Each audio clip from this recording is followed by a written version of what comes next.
Hello there. You like my location? Look at that. Oh man. Isn't that fun? Look at all those ferns. That's what that is back there. I'm in the woods. Yay. And there's something above me, and I think it's a woodpecker, but I can't see it in the leaves up above, which are now out fully. I love it. It's so beautiful. And I found a tiny little spot of sun here in the ferny overgrowth, which is, oh my God, so pretty. If you could be here. Oh, it just looks so good with all this. It's just ferns all across here. There is nothing else growing in the mass of them, and it just looks so beautiful. I love it. So here we are, another day, another Saturday, for the writing prompt, and to talk about ideas around that and what it means to be writing all of these prompts every week as an intention. You may hear some squirrels or chipmunks, by the way, because there's a lot of those here right now. They may cross paths with us, so we'll see what happens. But anyway, I hope that this last week of giving freely was helpful and that it potentially opened you up to what it means to give, particularly during a time of difficulty. Because I think often when we get fearful, when things are going badly, when we don't know what's going to happen, when we have uncertainty, we have a tendency to close ourselves off. And, there are some people who just are naturally generous and give all the time. And I think we think that for some reason they're special or different, but I think that they just happen to have the capacity for generosity opened wide for whatever reason. And we don't know their story necessarily. Maybe you do, but often the story of generosity is more than just the kind of person someone is. So it is a capacity we all can develop, and I hope that you found that developing over the week and that you continue to do it as time goes on. Because I don't know about you, but I found that as I gave more freely as the week went on, it just opened up my sense of bigness about the way that we all are with each other, in the fact that we are all one family, essentially. We are all 52nd cousins at most, according to genetic science. That is, of course, something I hope you look up, because I'm not sure if I'm quoting that correctly, but we're cousins at the very least. And it is not, I think we can ignore that if we choose, but I hope that we stop doing that. I hope that we start to realize that we really are, we all belong to each other. We really are related in at least the fact that we are humans. And just because we have skin color or religious differences, or we come from different social strata or whatever, that it's irrelevant when you see someone else struggling. I believe that we have a choice to help them or not, and I hope that we help them. So, moving toward what I hope we will accomplish this week together, because I think the more of us doing this, I'm sorry, I have to keep switching hands because I'm having to hold this up with my hand. I don't have a selfie stick. Maybe I should get one. I don't think they're that expensive. But anyway, I believe that as time goes on, and the more of us that do these sorts of things together, like group meditations, or when people get together and pray, or when people get together and choose to demonstrate, they choose to make a statement together. When people gather, it's a powerful thing. because you get a group consciousness. It's not unlike a mob mentality, where unfortunately in that case you have a mob mentality. We generally see that as a negative thing, because that's usually people who are not thinking so much as they are acting, and often out of violence or aggression. We don't want that, obviously. We're doing the opposite here. But you still have that sense of group consciousness when we get more people acting together. And that is what I hope this can help accomplish, along with many others out there who are doing similar calls to consciousness, of saying, let's all do this as a group and see what comes of it. Because the more of us who are acting consciously in a manner that is beneficial for all, not just for a few, but for all, and then develops those positive attributes, man, I tell you, the world will be a different place. The more of us that do this, the more of us that choose that. So in that thread, I will say that this week, I really want to explore a completely different attribute, which is not so active, but more passive. And that may seem like a crazy thing to say right now, when so many people feel like this is a time for action. I'm going to say maybe this is a good time for listening. Because as we go out into the world, so often we've been taught, so many of us have been taught to be very egocentric, to think of ourselves and to think of our own identities and our own ideas. And not everybody is like that. Of course, there are cultures of the world, thank goodness, that are a lot less focused on self and a lot more focused on a group consciousness. But that, I think that the individual is important. The individual identity is important, but it also needs to tie into a group identity, I believe. And it's important when we think about what it means to be part of a group, and what it means when we don't actually, we're in our own little subgroups, and maybe we don't always go out and find out what other people are up to. Maybe we're afraid of that. Maybe we just think we know enough and we don't need to know more. But I would argue we could always learn more about each other, and I think that we could be so much better about understanding one another and learning about someone else's experience. And I've been working ever more deeply on that. I have a tendency to be very talkative when I'm in a group of people. Even though I'm very introverted in some ways, I have a tendency to talk a lot. I know that I do that. People who know me, I'm sure you're laughing right now. I'm a talker. I know I am. I was born to speak. What can I say? Put me in front of a crowd, I can talk for hours. It's easy for me. It comes like, it's just easy. But I would argue that this is a time for listening. It's a time for listening to what other people have to say about our experience as a group.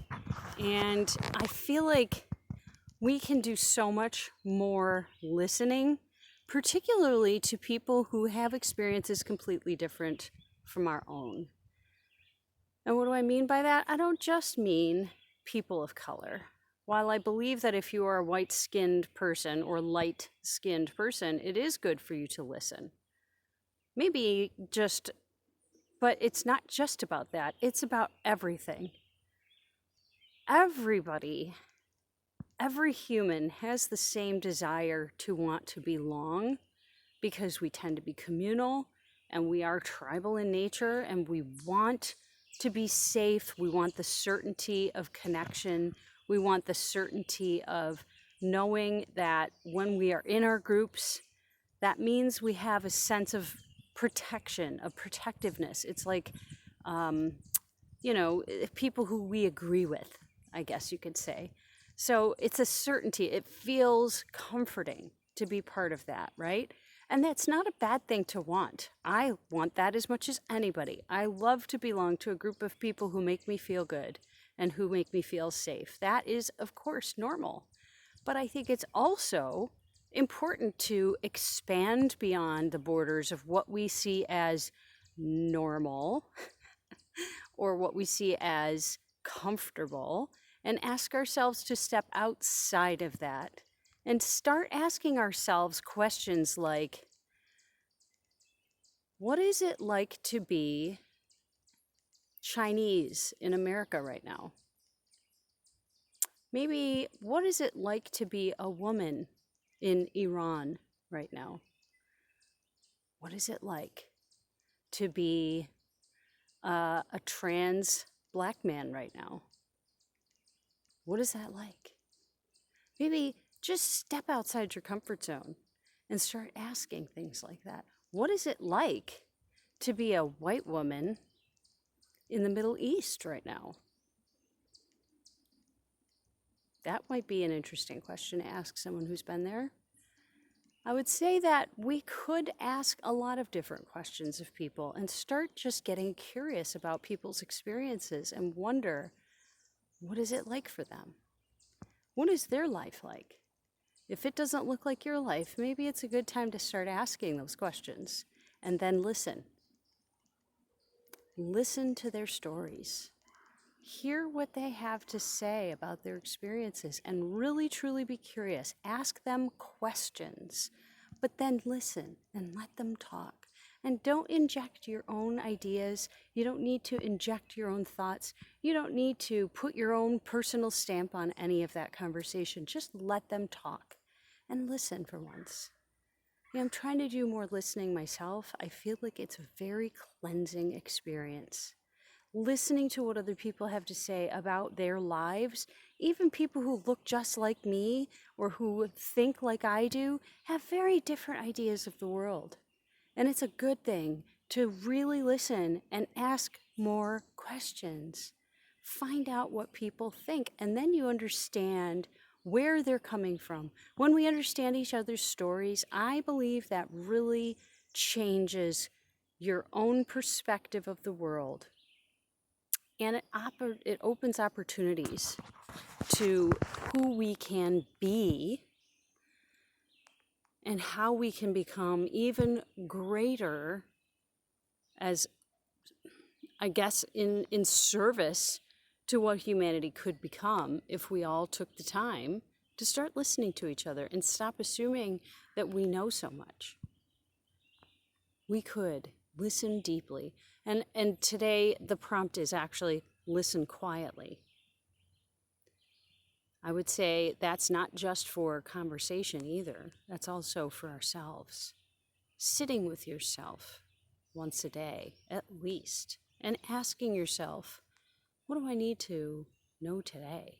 Or just listening to your own thoughts as you are walking or as you are doing something mundane, and you may, suddenly say something to yourself that may not be that kind. Are you listening to yourself and what you're saying? Because, in asking yourself the question of, would I say that to someone else? Or are you just being that way with yourself? So kindness and thoughtfulness that we could show to other people should also be shown to our own selves. And I think that listening to ourselves is just as important as listening to others. Hearing what your own thoughts are, listening quietly it's a powerful thing. So that is our prompt this week. And for those who have not been here before, welcome. I'm happy you're here. I hope that more and more of us can start doing this living with intention practice, where you start your day with this prompt that I've given you. And every single morning as you roll out of bed, you write your prompt, you put it at the top of your page, and you say, my intention for today is listen quietly.